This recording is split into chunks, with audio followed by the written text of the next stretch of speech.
జై గురుదేవ్. ఓం శ్రీ సాయిరామ్. ఉన్నదంతా ఏకత్వమే.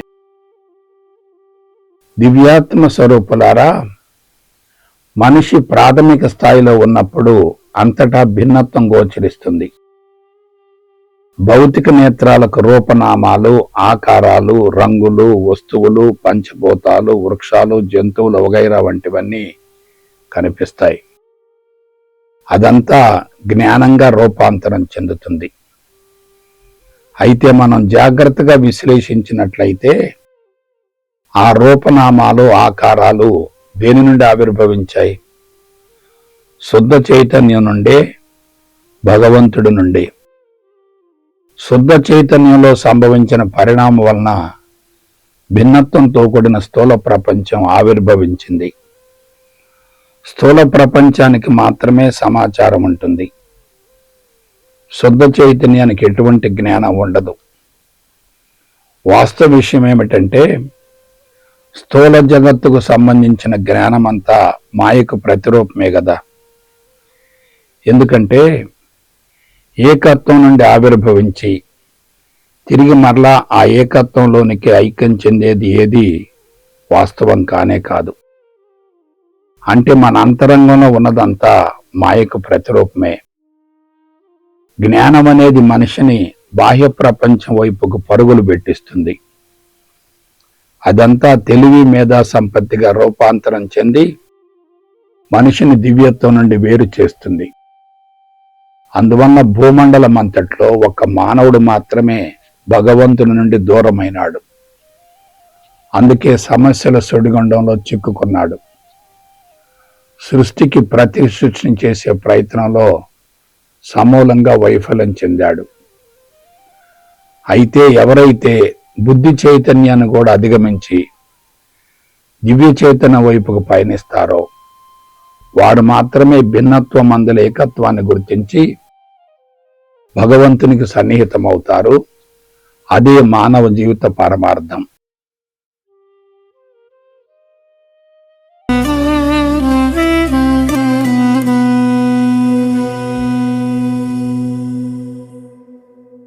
జై గురుదేవ్. ఓం శ్రీ సాయిరామ్. భ్రమ భ్రాంతి. దివ్యాత్మ స్వరూపులారా, మానవుడు మహాప్రమాదకారి.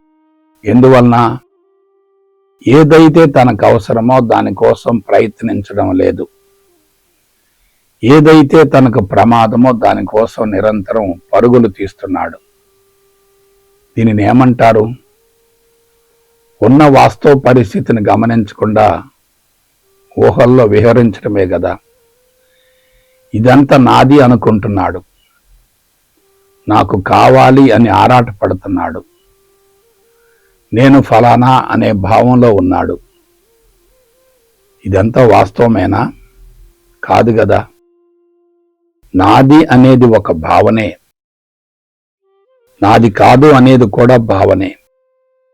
దానినే భ్రమ భ్రాంతి అంటారు. ప్రస్తుతం అందరూ ఇటువంటి మాయలో బంధించబడి ఇరుక్కుంటున్నారు. దాని నుండి బయటపడలేకపోతున్నారు. అందుకే రోజు రోజుకు సమస్యలు తారాస్థాయికి చేరుతున్నాయి. వాని పరిష్కారం కోసం చేసే అన్ని రకాల ప్రయత్నాలు సమూలంగా వైఫల్యం చెందుతున్నాయి. అయితే అటువంటి భ్రమల నుండి, భ్రాంతి నుండి సమూలంగా బయటపడి జీవితాన్ని ఆనందమయం చేసుకోవాలంటే తన స్వస్వరూపాన్ని గురించి స్పష్టతను ఏర్పరచుకోగలగాలి. అప్పుడే జీవితం సద్వినియోగపడుతుంది, సార్థకమవుతుంది. అయితే భ్రమలో, భ్రాంతిలో ఉన్న వ్యక్తికి అంతర్ముఖ ప్రయాణం సాధ్యం కాదు కదా. ఎందువలన? అతనికి స్వస్వరూప జ్ఞానం ఉండదు. భౌతికపరమైన, బాహ్యపరమైన జ్ఞానం కోసం పరితపిస్తుంటాడు, ఆరాటపడుతుంటాడు. అలాగాక సత్యదర్శనం గావించుకొని అటువంటి భ్రమ భ్రాంతుల నుండి సమూలంగా విడుదల కాగలిగితే జీవితం అన్ని విధాలా విజయవంతమవుతుంది. ఆనందాన్ని ప్రయోగపూర్వకంగా అనుభవించవచ్చు.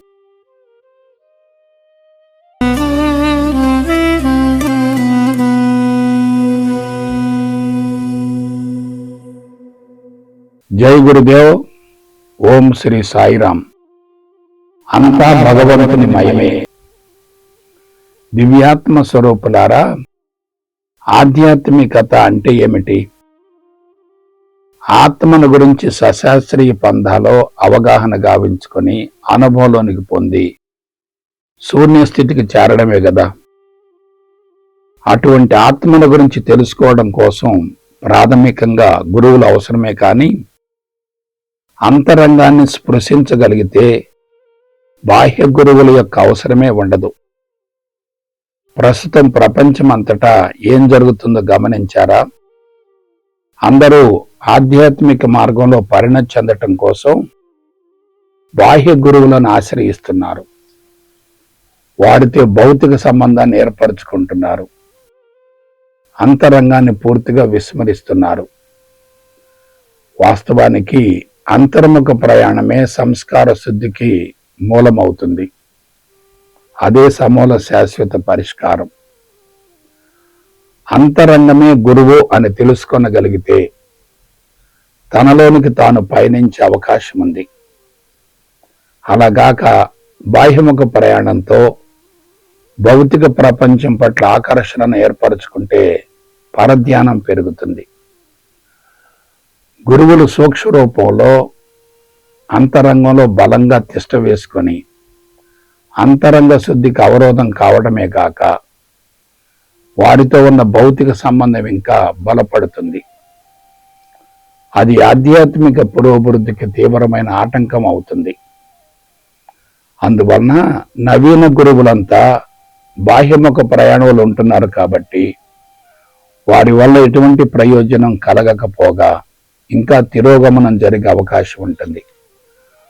ప్రస్తుతం లక్షలాది మంది ఆధ్యాత్మిక మార్గంలోనికి ప్రవేశిస్తున్నప్పటికీ ఒక్కరు కూడా పరిణతి చెందకపోవటానికి మూల కారణం బంధాలు బలోపేతం కావడం, అంతరంగ శుద్ధి జరగకపోవటమే. అంతా భగవంతుని మయమని భావించగలిగితే అసలు సాధన యొక్క అవసరమే ఉండదు కదా.